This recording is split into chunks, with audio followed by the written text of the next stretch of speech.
Whether you realize it or not, your products have meaning and emotion that are just waiting to be unlocked. So if you haven't been drawing on these emotions, now's your chance, right? They're all in there. And it's about figuring out what those emotions are. So how do your products generate emotion? There is a really fantastic book that I love called Emotional Design by Donald Norman. It's a really fantastic book about basically the way products make people feel. And he talks about that products resonate with people on 3 separate levels: visceral, behavioral, and reflective. So visceral is that gut reaction. That's how we respond basically to nature. A visceral reaction is why you love a sunset or a beautiful tree or a really attractive person. You know, the facial symmetry thing, they always talk about that. That's your visceral gut reaction. It's why you like pretty things, cute things, fun things. It just looks good, right? It's the hardest one to explain, but it's like it just looks good. I like the way it looks. You have that gut reaction to it. Behavioral is how great something is to use. It functions well. So in the case of Monica's product, you're really selling this kind of key behavioral emotional connection. It's easy to use. She's got the one, you can pull the wipe out with one hand. You can flip it open with one hand too, if I'm remembering correctly. Yeah. So how pleasurable is it to use? And that creates this sort of behavioral emotional connection. And then reflective is what we think about something. So that really kind of intelligent, like, do they, have labor that they're abusing? We talked about that in the first segment of like, I don't like something because I know that they're mistreating workers somewhere.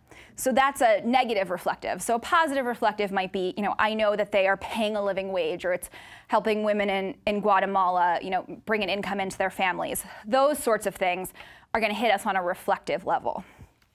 And different products, even in the same category, can hit these levels very differently.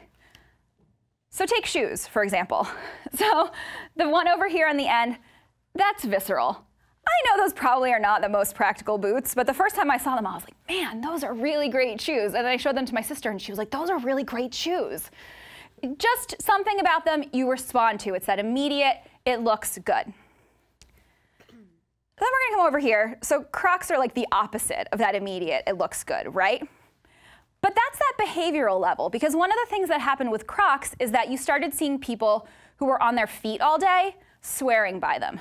Nurses, those sorts of professions, people who had to be standing all day, raved about how they felt wearing those shoes. So that's a product that hits a really strong behavioral level.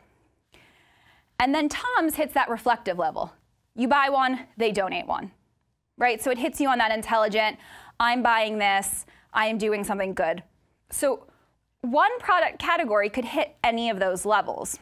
And of course, one product could actually hit all 3. And that's what makes for really, really strong products. So if you watched the Apple announcement where they're talking about the new Apple Watch, right? They were clearly trying to sell the behavioral aspect during that presentation.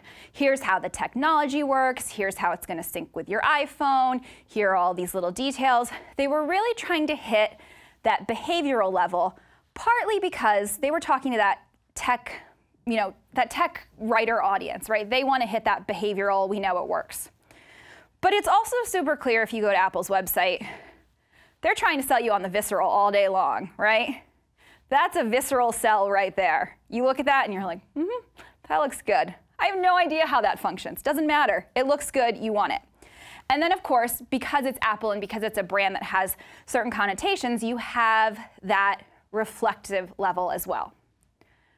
So one is not better than the other.